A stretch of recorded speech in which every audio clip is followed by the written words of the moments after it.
Okay, let's kick things off. Imagine a market worth nearly $6 billion right now, this year.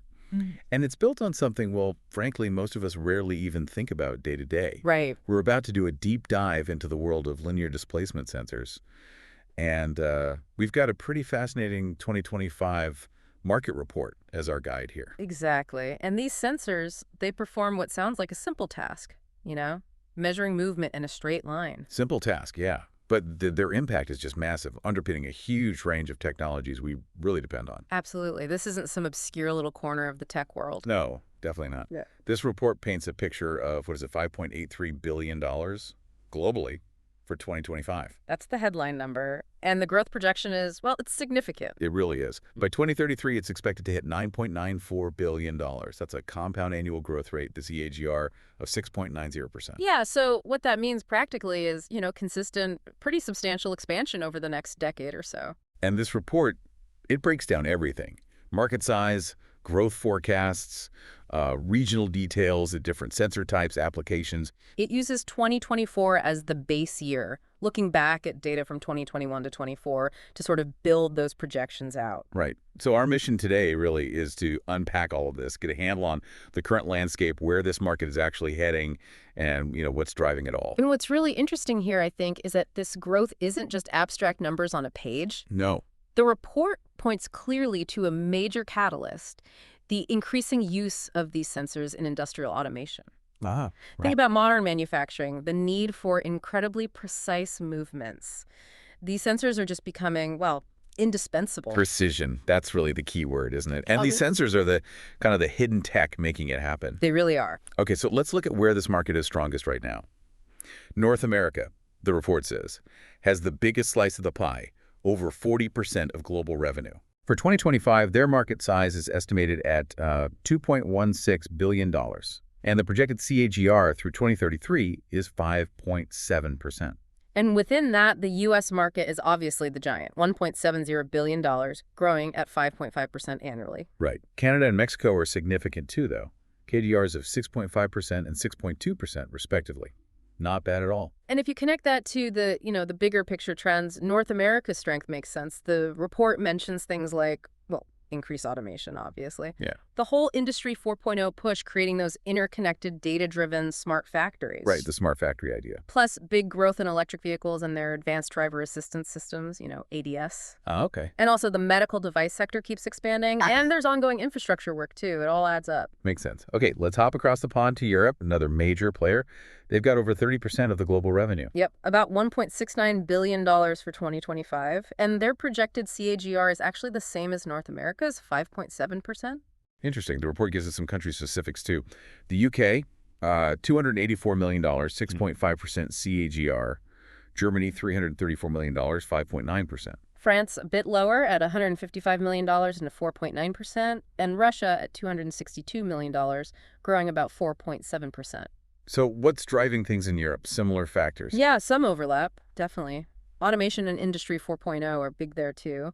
But Europe also has, very strong automotive and aerospace industries, Right. a really well-established medical device sector, and maybe a stronger focus currently on renewable energy deployment. Okay. Plus, you often have quite strict regulations in Europe, which can actually drive demand for the kind of precise control these sensors offer. That's a good point. Now, here's where the story seems to really pick up speed.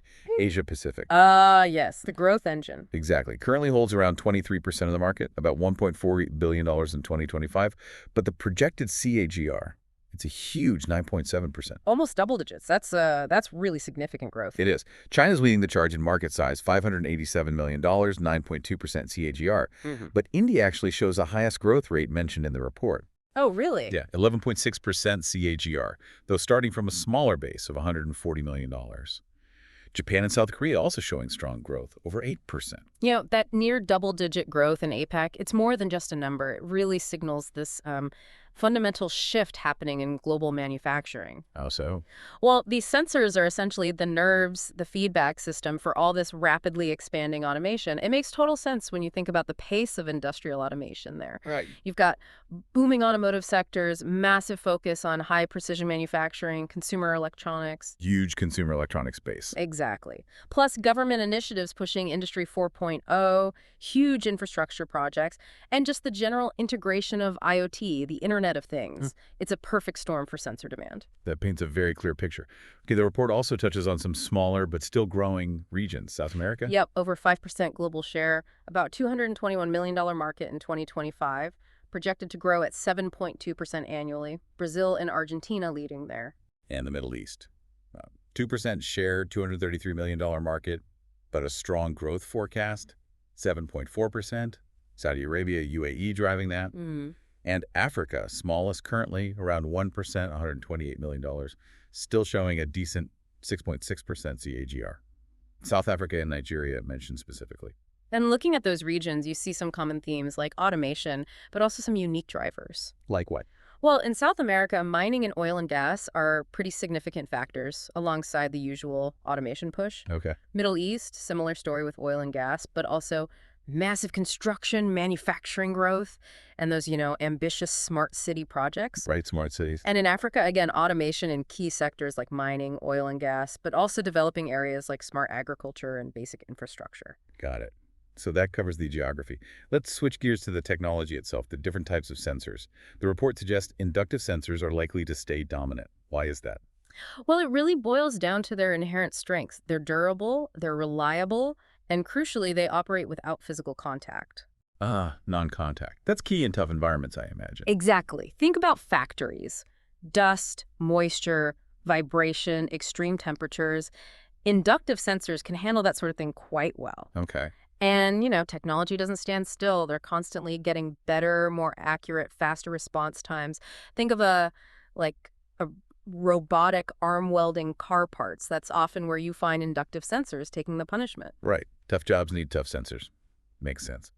But the report also highlights optical sensors as the fastest growing segment. What's behind their rapid rise? Yeah, this is interesting. Optical sensors offer incredibly high precision. They're also non-contact, which is a big plus. Okay, so precision and non-contact. Right. And they also tend to have good resistance to electromagnetic interference. That makes them ideal for really sensitive tasks, think automation, semiconductor manufacturing.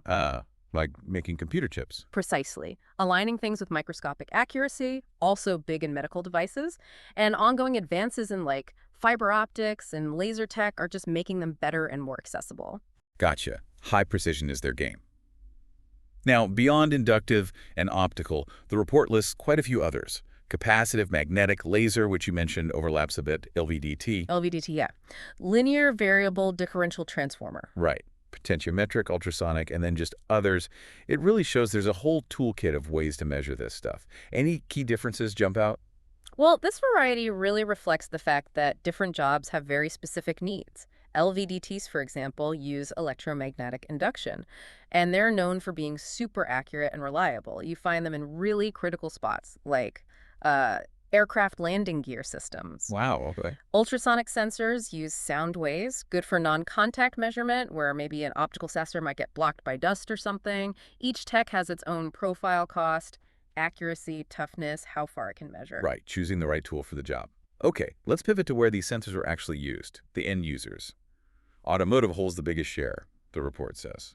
Yeah, that's probably not too surprising. No, think about all the moving parts in a car. Exactly. Throttle control, braking systems, monitoring the suspension, electric power steering. Linear sensors are absolutely integral to loads of systems. And that demand must be increasing with EVs and autonomous tech. Oh, absolutely. The need for high-precision sensors, for safety, for efficiency, it's just ballooning. Plus, regulations around safety and fuel efficiency constantly push for better control, which often means more sensors. It's kind of amazing how many are packed into a modern vehicle. Yeah, really is. Okay, what about the next big segment? Electronics and semiconductors seem to be growing fast. Makes total sense.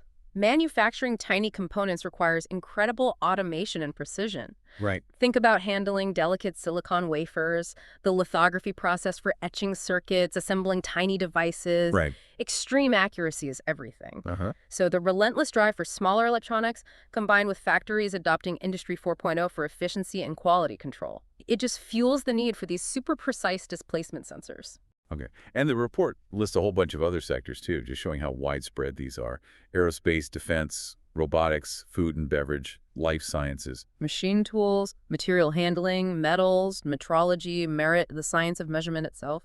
Oil and gas, packaging, power generation, and the others category. It's clear these things are foundational across so many industries. It really underscores how fundamental linear measurement is in, well, pretty much all modern technology and manufacturing. So let's talk market dynamics. What's really pushing this market forward, and what might be holding it back a bit? Okay, drivers first. The report points to, well, what we've been discussing, increasing demand in automotive for all sorts of position sensing. Right. Growing investments in smart manufacturing, Industry 4.0, and integrating things with the Internet of Things, IoT, Yeah. and just the continuous advancements in the sensor tech itself, making them more accurate, more durable, sometimes smaller or cheaper. Those seem like powerful forces. Definitely the primary growth drivers. Automation, connectivity via IoT, better sensors, it's a strong combination. Okay, but what about the brakes? Restraints. The report mentions high initial costs and complexity for some advanced sensors. That's a fair point, especially for, say, smaller companies or industries working on tighter margins. The upfront investment for some of the really high-end sensing systems can be, a significant hurdle. Yeah, I can see that. And related to that, it mentions limited adoption in smaller scale industries. Probably tied to that cost factor. Precisely. While the benefits might be obvious in a huge automated factory, proving that quick return on investment for a smaller operation can be tougher sometimes. Okay. Looking ahead then, key trends shaping the market. Increasing integration with IoT and Industry 4.0 comes up again. Makes sense for real-time data and more automation. Yeah, that trend is huge. Being able to collect and analyze sensor data in real time, that unlocks so much potential for optimizing processes, doing predictive maintenance, boosting efficiency overall. It's transformative. Yeah, the other key trend mentioned is the growing adoption of non-contact sensors. Again, driven by that need for better accuracy and durability we talked about. Right. Non-contact means less wear and tear, both on the sensor and whatever it's measuring. That leads to longer life, more reliable data, especially in those tough environments. So it's becoming the preferred option where possible. Makes sense. Finally, the competitive landscape. Report says it's highly competitive. Key players focusing on innovation, partnerships. Yeah, you've got the big established companies with deep pockets for R&D and global reach. They dominate through that. But also newer players emerging. Exactly. Often leveraging things like IoT connectivity or specialized sensing tech to find their niche and maybe, disrupt things a little. It's a dynamic space. Established players have to keep innovating, and new entrants see opportunities. Okay, so let's try and wrap this up, synthesize it all. What are the main takeaways from this deep dive? Well, I think the overarching picture is one of really substantial, sustained growth. We're looking at a market set to expand quite significantly over the next decade. Driven mainly by? Primarily that increasing need for precision in industrial automation, and also the constant evolution of the automotive sector. Regionally, while North America and Europe are the big players now, Asia-Pacific is clearly the fastest growing zone. Reflecting that rapid industrialization. Exactly. And technology-wise, we're seeing this clear trend towards more advanced sensors, optical non-contact types, and crucially, integrating them into these bigger IoT and Industry 4.0 systems. That integration is key. So, for you, our listener, why is all this relevant? Understanding this market, even though it seems specialized, gives you real insight into the fundamental tech-powering automation. It shapes how things are manufactured, influences the cars we drive. Yeah. It's a peek behind the curtain at the components enabling so many advanced systems we rely on. Yeah, it's a really good lens for understanding broader trends in tech progress and how industries are changing. Absolutely. And maybe a final thought for you to ponder on. As these sensors get embedded deeper and deeper into everything, constantly measuring, what new innovations do you think this level of precise measurement might unlock down the road? What impacts could that have that we haven't even considered yet? That's a great question. The possibilities when you can measure almost anything, anywhere, with high precision. It's Yeah. fascinating to think about. Definitely something to mull over.